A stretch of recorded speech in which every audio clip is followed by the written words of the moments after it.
The photograph was taken in the spring of 1945, the kind of year people like to remember, as gentle once the noise had faded. A little girl stood on the edge of a dirt road, sunlight caught in the curl of her hair. A porcelain doll tucked neatly against her chest. At first glance, it was harmless, sweet, even, the sort of image that ended up in history books or dusty family albums, passed over with a fond smile and no second thought. The girl's name was never written on the back. Someone had penciled a date, slightly smudged, and nothing more. Her eyes were fixed just past the camera, unfocused in the way children sometimes look when they're trying to be very still. The doll she held wore a painted smile, its glass eyes reflecting a pinpoint of light. Everything about the photograph suggested quiet obedience, a moment of calm preserved in silver and paper. It wasn't until decades later, when the image was cleaned and enlarged, that anyone noticed the problem. The hand holding the doll did not look like a child's hand anymore. The fingers were bent too sharply, tendons standing out beneath the skin, as if pulled from the inside. The knuckles bulged pale and strained, and the wrist disappeared into the sleeve at an angle that made no anatomical sense. The longer you looked, the harder it became to tell where the girl ended and the doll began. The porcelain arm, pressed against her dress, seemed warmer than it should have been, almost flushed. Some swore the hand was smaller in earlier prints. Others insisted it had always been that way, that the unease came from knowing what happened next, even if no record could explain it. What everyone agreed on was this: the photograph no longer felt finished. It felt like something paused mid-action, waiting for the moment when the grip finally tightened enough to be seen.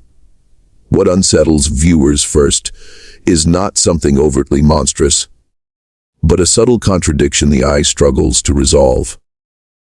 When the restored photograph is examined closely, the little girl's hand is clenched around the doll's torso with a force that feels excessive for a child. Children hold their toys loosely, carelessly, fingers curved but relaxed. This hand is different. The fingers press inward as though resisting pressure from the opposite direction, the skin around the knuckles drawn tight and pale, suggesting strain rather than affection. It looks less like possession and more like containment. As restoration sharpens the image, faint impressions begin to emerge along the porcelain surface of the doll. These are not cracks or shadows from age. They resemble shallow indentations, aligned too precisely to be accidental. The spacing mirrors the girl's fingers almost perfectly, except they appear inverted, as if something inside the doll is pressing outward, meeting her grip finger for finger. The unsettling implication is that the pressure is mutual. The doll is not passive, it is responding. This detail reframes the entire photograph. What once seemed like a charming wartime snapshot becomes a frozen moment of struggle, carefully disguised by context and time. The girl's posture, previously interpreted as calm obedience, now reads as rigidity. Her shoulders are slightly raised, her arm locked rather than resting. Even her unfocused gaze gains new meaning, no longer distant but fixed, as if she is concentrating on not letting go. The tension in her hand suggests that releasing the doll may not be an option. Further analysis reveals inconsistencies in texture and light around the doll's arm. Porcelain should reflect light evenly, yet there are warmer tones beneath the glaze near where the hand presses hardest. These tonal shifts resemble living skin beneath a thin shell, a suggestion so faint it might be dismissed, if not for how persistently it aligns with the shape of a small, hidden grip. The photograph offers no motion, no blur, yet the tension implies an ongoing action interrupted by the shutter. This mutual grasp becomes the first true fracture in the image's innocence. It introduces the idea that the girl is not simply holding something she loves, but restraining something that wants to be held, or perhaps wants more than that. The doll's painted smile, once charming, becomes complicit, a mask fixed in place while something unseen exerts pressure beneath it.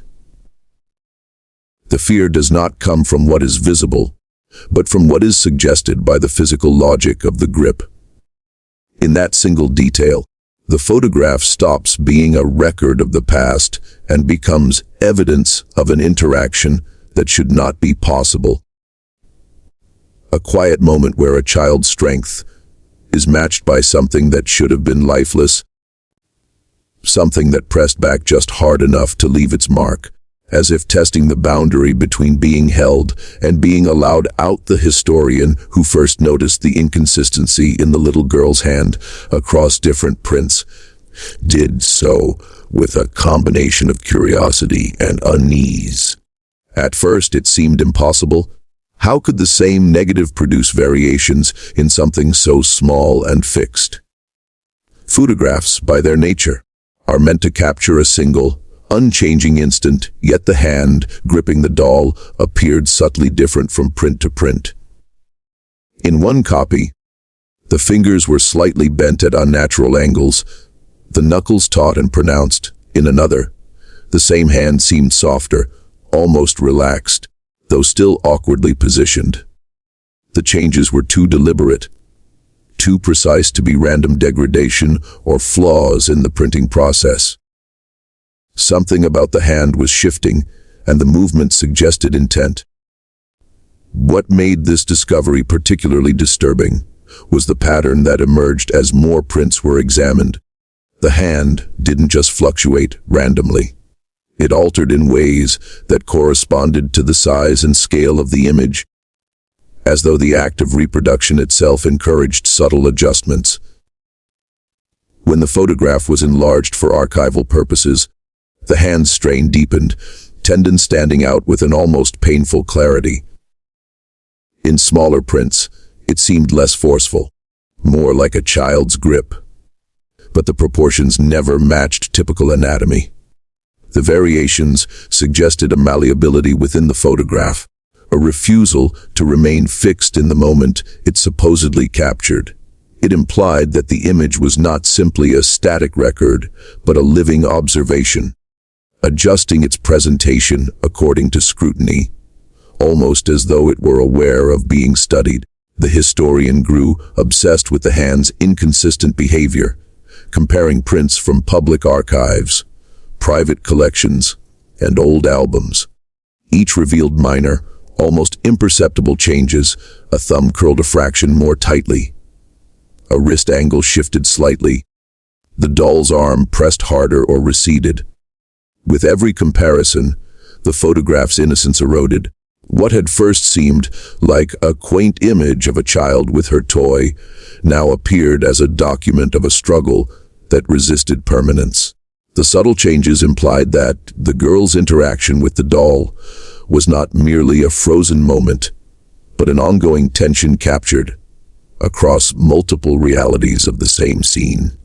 It became impossible to regard the hand as anything but active, even across time and print. This phenomenon also sparked a debate about perception itself. Those who looked at the photograph too long reported a creeping doubt, a sensation that the hand was moving slightly even when no prints were present.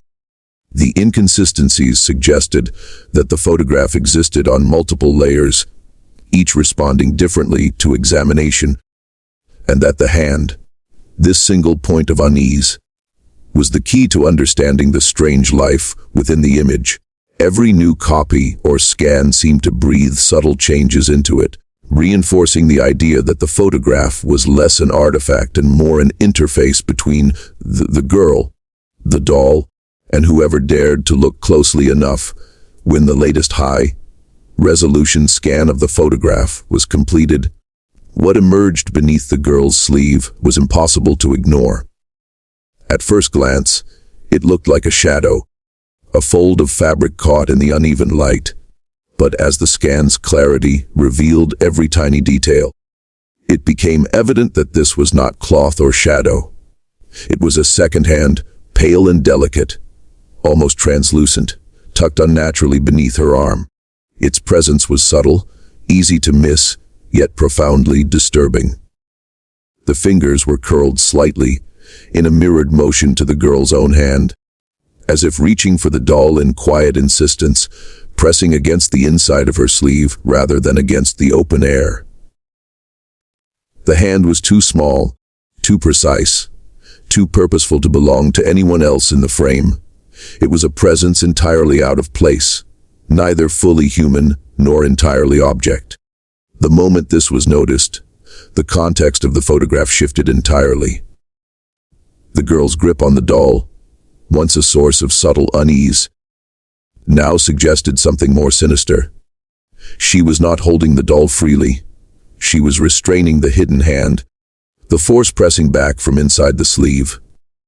The porcelain figure, previously viewed as a simple toy, was now a mediator in a struggle the viewer could not fully comprehend. The tension in the girl's wrist, her knuckles white and fingers rigid, suddenly made sense in a way that was deeply unnerving. What had looked like a quiet, everyday moment now felt like the frame of an ongoing struggle, captured in a single, still second of impossible detail. Even more alarming was the uncanny resemblance of the hidden hand to a child's own, smaller and thinner than the girl's. Its placement beneath her sleeve, partially obscured from sight, suggested a deliberate concealment, as though something, or someone, was bound to the photograph itself. The veins and tendons were rendered with such clarity that they seemed to pulse beneath the surface, almost imperceptibly, a subtle movement that made viewers question their own perception. The idea that a still image could harbor an entity beneath its surface was profoundly unsettling, challenging the fundamental assumption that photographs are fixed records of reality. The hand's presence also introduced a new temporal ambiguity. Unlike the girl, who existed in a frozen historical moment, the smaller hand seemed to belong to a different layer of time, one that overlapped the photograph yet remained unseen in previous prints. It implied that the image was not merely a memory captured on film but a space where multiple realities intersected, a convergence of the visible and the hidden. Every scan, every careful inspection, revealed just enough to provoke fascination, dread, and the creeping suspicion that the girl had never truly been alone in the photograph. That something had been watching, waiting, and pressing against the bounds of the image. All along the photograph circulated among historians, collectors, and curious onlookers. Reports began to surface that were impossible to ignore. Those who studied the image closely over extended periods claimed they began to see marks on the girl's wrist. Tiny abrasions, faint bruises, and subtle discolorations that had never been noted in earlier prints or scans. At first, these anomalies were dismissed as artifacts of aging paper or minor blemishes in the restoration process. But as more observers compared notes, a pattern emerged. The injuries appeared in proportion to the intensity of attention paid to the photograph. The longer someone stared, the more pronounced the bruising seemed to become, as if the act of observation itself drew the marks into existence. This phenomenon was subtle at first. A faint purple smudge along the wrist here, a barely noticeable scrape there, but repeated scanning and magnification brought the changes into terrifying clarity. Tiny scratches and indentations seemed to trace the outline of her hand, mirroring the pressure points where the hidden force beneath the doll pressed upward. The wounds were not static, they appeared to evolve, shifting slightly in angle or depth depending on the perspective of the viewer.